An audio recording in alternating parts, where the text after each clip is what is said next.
morning, everyone, and welcome to CH Tribe's yet another exclusive event of our Career Accelerator Sundays. I am Pallavi, your student community manager at cleverharvey, and over the course of next few weeks, I shall be taking you through a series of sessions to clarify all your doubts about your child's future education and career. So today with me are Radhika Nihalani, Senior Manager and Co-Head of Uprep, and Alisha Mashruwala, CEO and Co-Founder of OnCourse.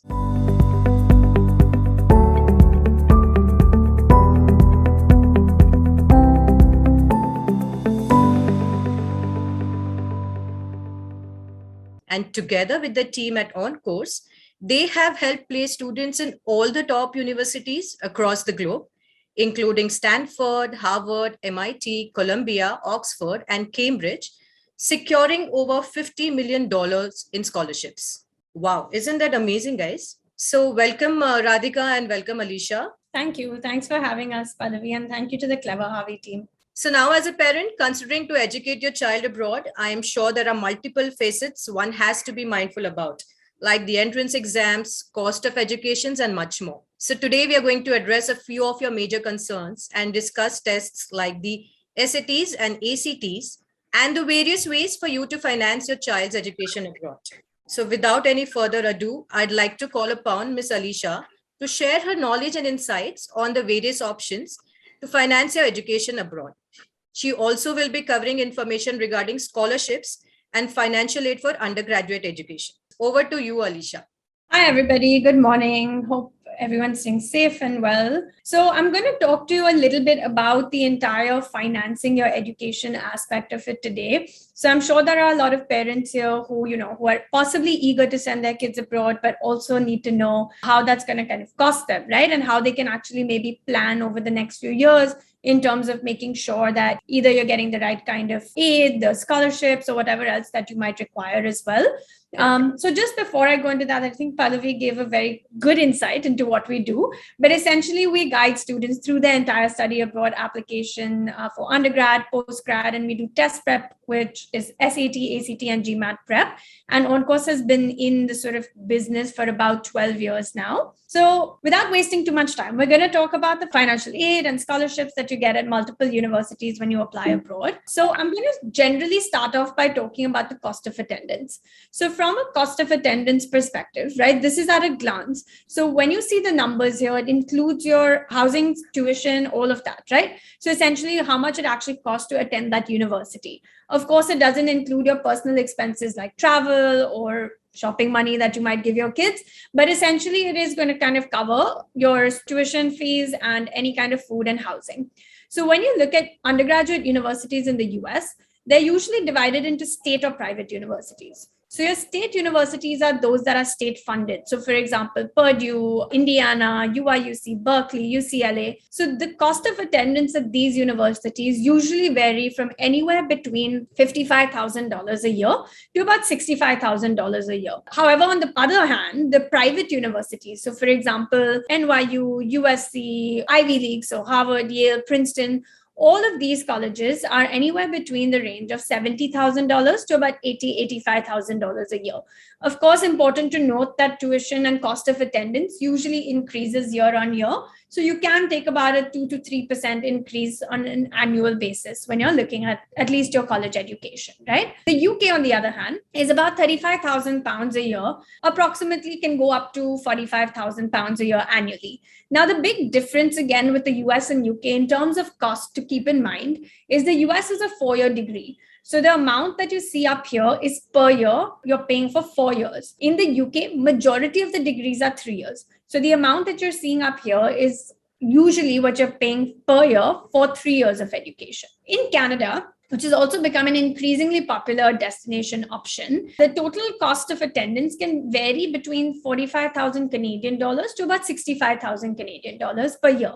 Now, the important thing to note here is that the kind of course you apply to in Canada is sort of what determines the cost. So very competitive programs that require a lot of lab time and things like that, like engineering courses will usually be on the higher side from a cost perspective, as opposed to maybe a humanities-based course, which might cost a little bit lower. That being said, even colleges that are in your main city, so like a UBC or a Toronto, might cost a little bit more than colleges that are outside of your city. Because generally speaking, of course, housing and living costs outside of the city are lower than inside of the city. Canada, again, like I said, is 4 years.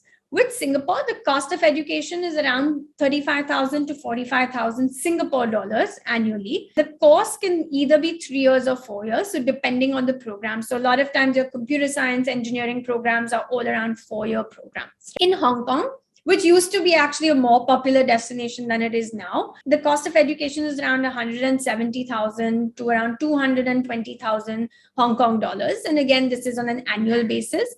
Majority of the programs there are 3 years, but there are again a few engineering programs and tech programs that can be 4 years. In Australia, the cost of education is anywhere around 35,000 to about 50,000 Australian dollars per year. And in Europe, anywhere between 20,000 to 30,000 euros annually. So again, important to sort of see the difference that kind of comes in when you're looking at the cost perspective. For private colleges in India, for example, your Ashoka, Kriya, Jindal, all these liberal arts universities can be anywhere between 10 to 15 lakhs per annum.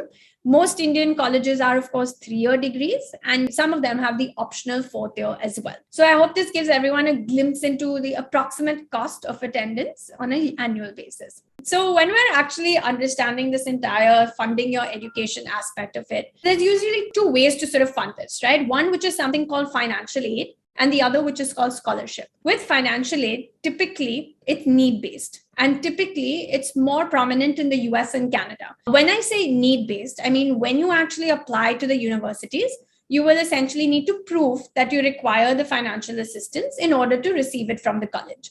The other important thing to note with financial aid is very often it reduces your chances of getting into that college as an international student. And the reason is because, of course, for them, if they have 2 students who are at a similar level academically, and one who's paying the fees and one who needs that assistance, it actually kind of might go against you, right? That being said, there are a lot of colleges in the US that are known to give international students financial aid, and it is highly available. From a scholarship perspective, that's completely merit-based. So merit-based is dependent on your academics and your grades. And they're looking at your grades from your 9th grade onwards, right? So they want to see that you're a strong student academically. From 9th grade on, you've been consistent. And also, if not a great 9th grade, you kind of had that upward trajectory over the course of the next 3 years, right?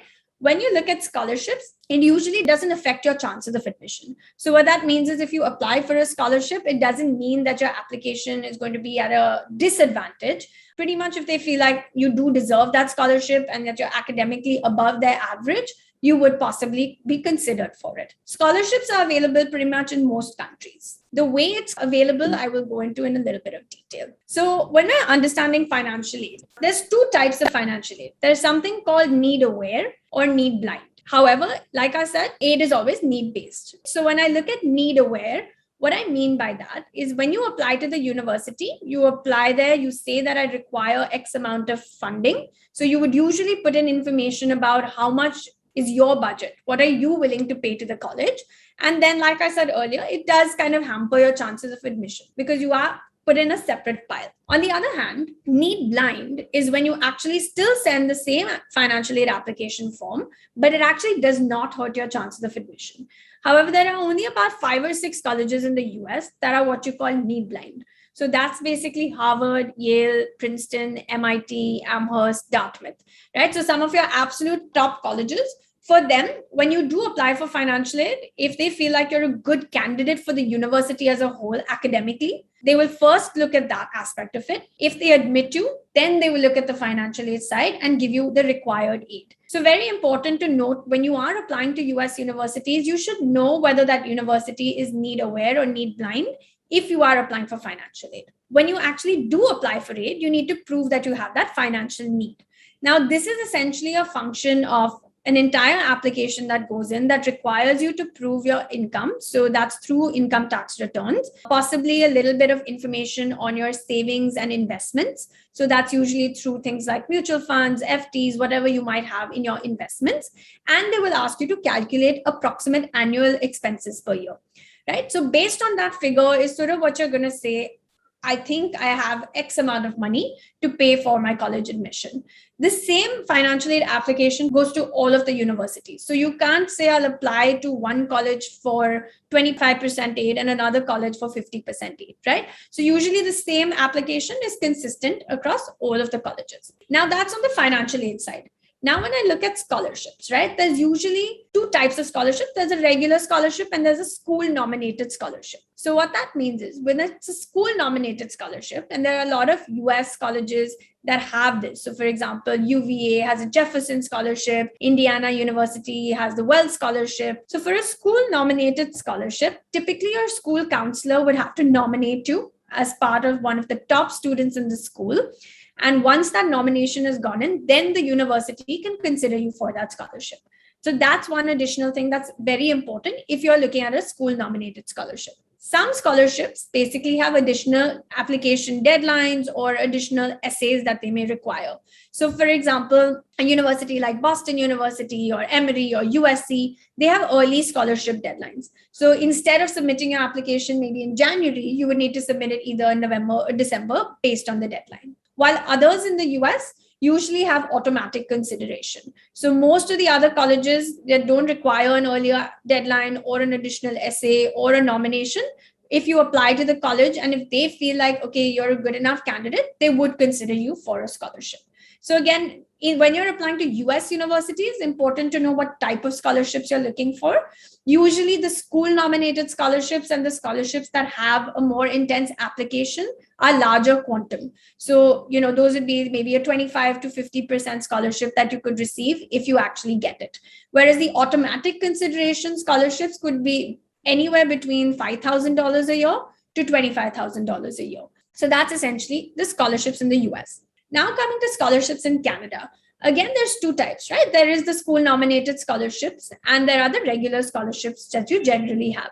So your school nominated scholarships, like for example, a UBC has the ILOT scholarship, Toronto has the Pearson scholarship. These scholarships will usually require your school teacher's nomination. And in addition to that, they would usually require you to show some financial need as well. So here it's sort of that combination of having the merit, of course, but also requiring that financial aid to an extent. And these scholarships are almost full tuition scholarships, right? So they're really big scholarships. For this, again, the deadline is a lot earlier than the regular application deadline. There are certain scholarships in Canada that do require a separate application, even if they're not school nominated. So for example, McGill, they do have a list of essays and activities that you need to submit if you want to be considered for that scholarship. And the rest of the universities will anyway have automatic consideration scholarships. So this is where you don't necessarily have to write an essay or submit your application by an earlier deadline. But again, the scholarship values can vary quite a bit year on year. So UBC again has like a fairly large presidential award. University of Toronto also has a fairly large $100,000 scholarship that they do sometimes give each year. So just depending on your academic ability, that's sort of how the scholarship is classified. Europe in general, again, they have a lot of scholarships, but they're all smaller valued for the most part. So the smaller value scholarship would be the ones that you kind of get when you generally submit your application and is automatic consideration. A couple of colleges like Maastricht, for example, has a financial need. So that's usually for very low income background students, but otherwise it does become a little hard to get a scholarship there, right? Some other colleges, for example, like Bocconi, have that merit-based scholarship where you would submit your application at the regular time. And if they feel like you're a good student and you've kind of done well in your entrance exams and your academics, then they might consider you for that scholarship. Actually, a lot of Australian universities have specific scholarships for international students. So usually, and very often, a lot of them are IB student scholarships. So if you are an IB student, very often that you might get a higher chance of also getting a scholarship from a lot of the Australian universities. But all of these scholarships are specifically designed for international students. So it's not like you are in the same pool as every other Australian candidate when you are kind of competing for these scholarships. You are kind of compared to other international students when you're actually being considered for all of these. None of these scholarships really require any additional application per se. It's just a regular application that you submit to the university. Similarly with Hong Kong, they also do have scholarships based on IB scores without any separate application that is required. Singapore works a little differently. So Singapore has something called a tuition grant. It's kind of what's called a Singapore bond, but that's also under debate right now. So there is a chance it might change over the next few years. But essentially, if you want to kind of get a tuition grant, you're required to sign an agreement where after you finish your education, you're happy to work there for about 3 years. Not a bad thing, in my opinion. But in general, if you are willing to work in Singapore for 3 years, you can actually get that tuition grant, and your tuition is actually reduced by about 50%, sometimes as much as 50%. So again, this is something that you can take advantage of. It's not something, again, that you have to apply for separately. It's just something that you need to sign when you decide that that's a university that you want to go to. In general, they do have scholarships, but again, nothing that is application-based scholarship. And honestly speaking, with NUS, NTU, which are such competitive schools, international students don't end up getting as much scholarship over there. That's sort of the difference between financial aid and scholarships. Hopefully that answered the question also about the two. And the third component is essentially going to be loans, right? The one thing to keep in mind is when you're applying for loans from India, of course, the interest rates tend to be a lot higher. So it's very important to see whether it makes sense for you to apply for that loan, or if it kind of makes more sense for you to pick a college that you know is more likely to give you a higher scholarship, right? At the undergraduate level, I personally feel like it makes more sense to do scholarships and financial aid than look at loans. There are few companies that do give dollar-denominated loans, so the interest rate might go down from, say, 12% to 7 or 8%. But honestly, it's still a little bit on the higher side, in my opinion. So I think that covers pretty much everything I needed to cover about financial aid and scholarships. That was really nice of you, Alisha. I wish I would have got such kind of guidance during my times. Not that I'm very old, but yeah. Yeah. So thank you so much. Next up, we have Miss Radhika covering up information about the SAT and ACT, including the differences and how to choose between the two tests and the importance in the admission processes. Thanks so much, Pallavi. I'm so excited to be here today with all of you. Likewise. Okay, so yeah, I'll just continue on from where Alisha stopped and now take over to talk a little bit about the SAT and ACT. And, before we really get into the differences between these two tests, how do you choose between them? I think it's important to kind of zoom out a little bit and first understand where do they even fit in. So just to, quickly tell you, of course, the SAT and ACT are largely required by US universities. And when you're applying to US universities, this is the weightage that's given to different components on your applications, right? It's a 50, 30, 20 weightage. So 50% of the weightage is always going to be on your school grades and academics.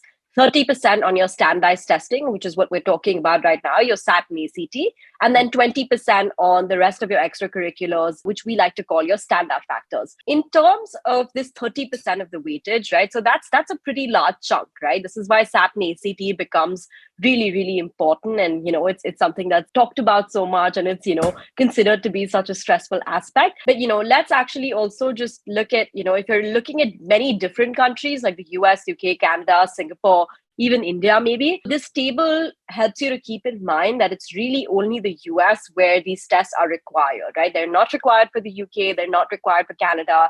Singapore will accept them if you've taken them. They don't require them. And same thing with India. Sometimes a lot of universities like Ashoka have their own aptitude tests. But if you've taken the SAT or ACT, you can sit out of those tests and give your SAT and ACT score instead. So even India will accept those scores and you may be able to place out of some aptitude tests that are required. So now that we know where they fall, which countries require them, let's understand the difference in terms of these two tests. Before we understand the test structure, I also want you to understand why do admission officers use these tests, right? How do they help them? So it's really important to keep in mind that there are students from across the world, from many different boards applying to all of these universities. And what the SAT and ACT and standardized testing in general do is they help admission officers to have a unit where they can compare students from across the globe. There's IB, there's A-levels, from their country-specific boards, like we have CBSE, HSC. So it's very hard to compare, say, like what is a 96% to a 41 out of 42 in the IB. It's really, really helpful to have another metric in terms of standardized testing to be able to compare student performance. Also, what these tests are assessing is your problem solving and critical thinking skills, right? Which is something that you're going to be needing in college as well. So this good test score is actually showing your academic and test taking ability in general. And it also makes your application more competitive.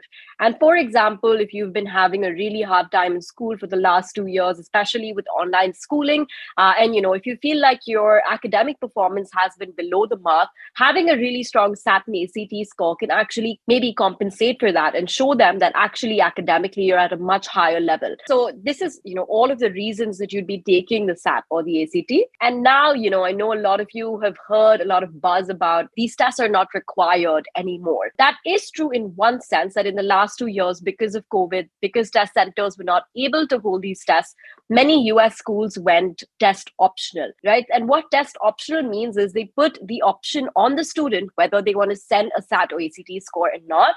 And when, if you do send it, it will be considered, and having a good score will improve your chances. There were few schools during this time that went test blind, like the UCs, and they did not need one at all. And even if you sent one, they did not consider it. But there was just, very few schools that did this. And then there were also test flexible schools where you had the option to send an AP test or an IB examination instead. But both the test blind type and test flexible type are very, very few. I would say 90% of the schools are test optional. And actually now there are few schools, because COVID is, and Correct. Things are opening up again, they're going back to being test required, which is that, they do need you to have a SAT and ACT score. And even during the test optional scenario, what we've seen is that with most of the really good schools, 70% of the admitted students did submit a SAT and ACT score. So having a SAT and ACT score will really, really improve your chances of getting into, your dream schools and across all of the schools that you're applying to. So even though you hear that schools have gone test optional, I would really, really urge everyone who's applying to the US to do the SAT and ACT, because it will improve your chances. So now that we've understood why it's required, let's understand the scoring and the sections and, what are the SAT and ACT really assessing. So the SAT is scored out of 1600 and the ACT is scored out of 36.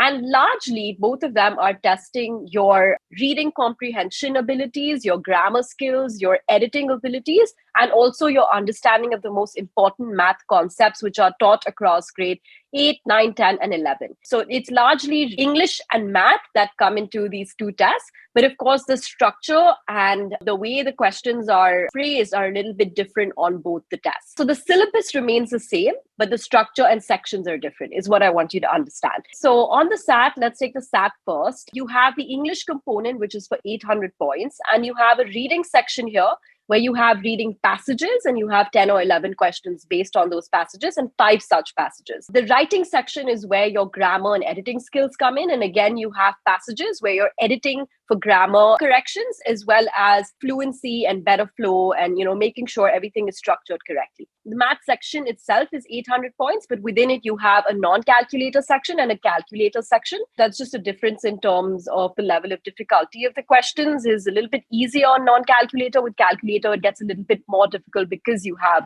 a calculator to help you. Yes. And the overall test timing here is 3 hours. But overall, you could say that the way the SAT is different is there are fewer geometry questions. You have more time per question. You have lesser questions overall.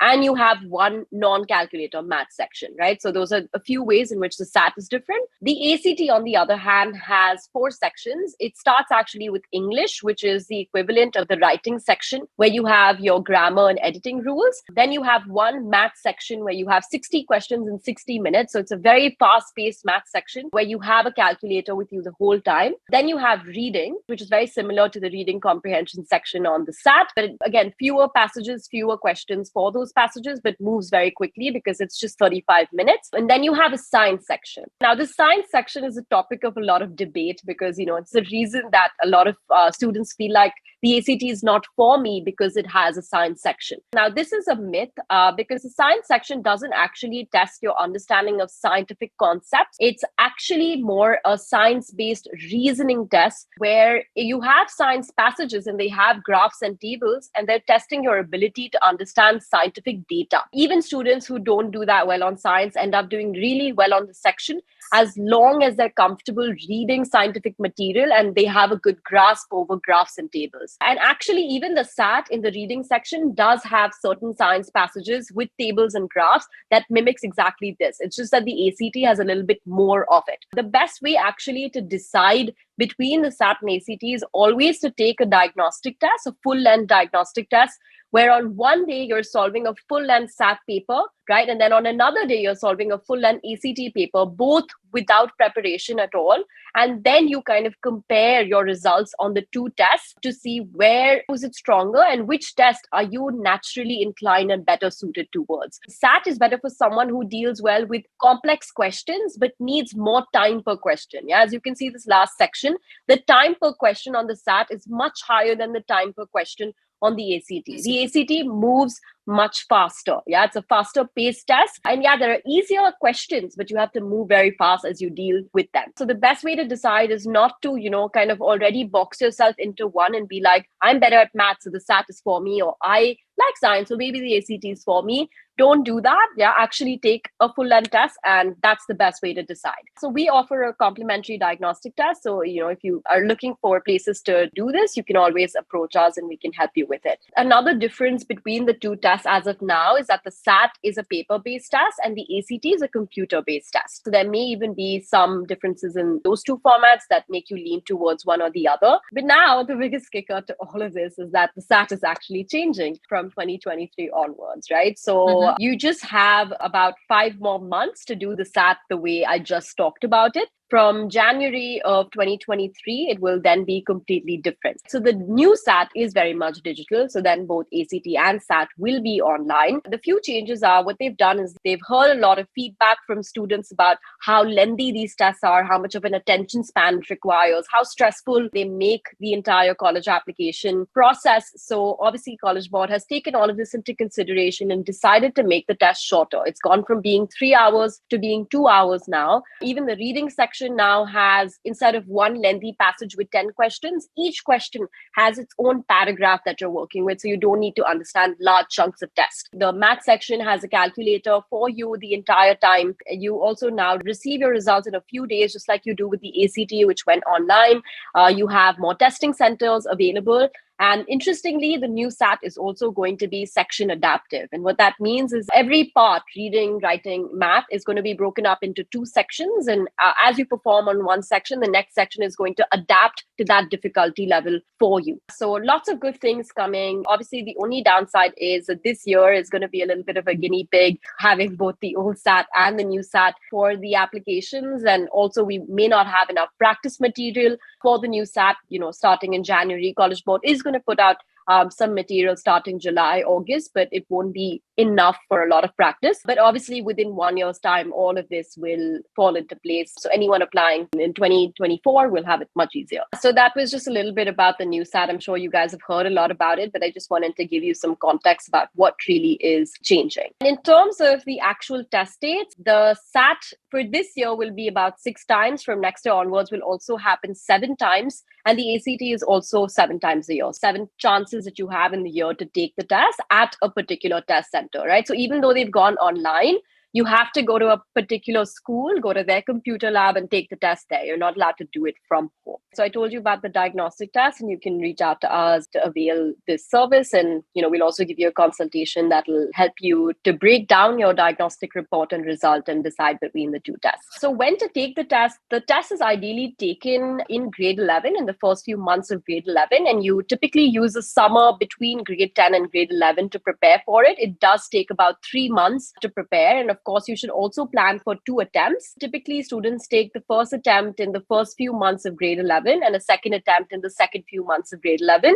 And there's also something called a super score, where you can use the best section scores from different attempts to make your overall score. Yeah, for example, your English score from, say, your October attempt and your math score from your March attempt, and then you can get your overall score out of 1600. Right now, with the old SAT, test scores do take about 2 to 3 weeks to come, and the ACT comes in about a week. University application deadlines, especially the regular round, is December 31st. So, plan to take these tests by that deadline for sure of grade 12. And of course, if you have a counselor, kind of plan for these tests with your counselor. Yeah, I think at this point, this is all really that we had to share about the SAT and ACT, to give you an overview, right? And also, the last thing I will say is don't just go by the average scores that that you see on websites. Crossing a certain score does not necessarily guarantee that you're going to be admitted to a college. But very often we do get asked what's a good score to aim for. And, if you are looking at the very top colleges, you should be aiming for a 34 plus out of 36 on the ACT and a 1500 plus out of 1600 on the SAT. So once more reiterating that at OnCourse, we do have our own test prep division called Uprep.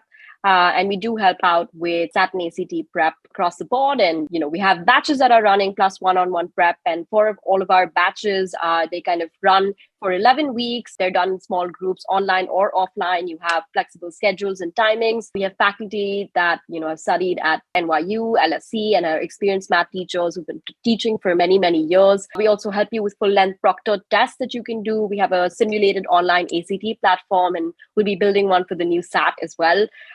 We hold regular parent-teacher meetings, and, we give you assistance across multiple attempts. So if you have any more queries about how Uprep can help you with your SAT and ACT prep, do reach out to us. I'll leave our number right here, so you guys can reach out to OnCourse in general for both your undergraduate counseling as well as for SAT and ACT prep. SAT and ACTs, correct. Thank you. Yeah. Thank you so much, Radhika, for walking us through the key factors of both the SAT and the ACTs. And I think the information that you've shared today, I'm sure most of the parents, it would guide their children to ace these exams, to get into their dream universities. Any more questions that are coming up? If anybody would like to ask something, please feel free. In Alisha's earlier presentation on slide 2 or something, where she was comparing the prices for different colleges in different countries, it would be nice to have them normalized to Indian currency or some normal currency so that they can be comparable with each other.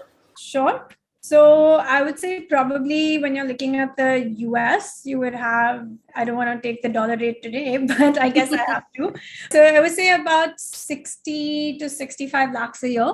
In the UK, it would probably be about 45 to 50 lakhs a year. In Canada, it would be similar to the UK, about 50 lakhs a year. But again, like I said, with 4 years. Singapore would be about 40 to 45 lakhs a year. Hong Kong comes to a lot lower, actually, I think 30 odd lakhs a year. Australia, similar to Singapore. And Europe would be again similar to the UK, where it's about that 40 lakhs a year or so. I hope that helps. Yeah, I would just take a few questions. So somebody's asking, let us know about AP exams as well, please. Yeah, sure. So AP exams are essentially what you call advanced placement exams. So they are part of the US curriculum and the US board, essentially. So the biggest benefit of AP exams is you usually get credit for, say, that particular subject. So if you did an AP in math, in, say, calculus, when you go to college, if you've done well in your AP, you can skip that introduction level calculus course. So it's never a requirement for any university. It's just something that you would add on to build on your course rigor.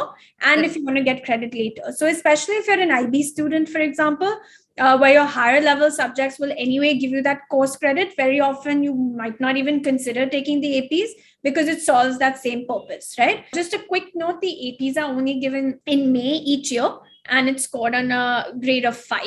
So usually if you had to get credit, you would get credit if you actually score a 5 or a 4 in any of the AP subjects that you choose. And if you had to take the AP exam, most students take it post grade 10. So sometimes, like say if there's an easier AP, like, if you are good with geography or good with any of those subjects, you might take it after your 10th grade, but majority of the students will take it after grade 11. So you probably say maybe if you had to take it to a couple of APs after grade 11 and a couple of APs after grade 12 if you want to.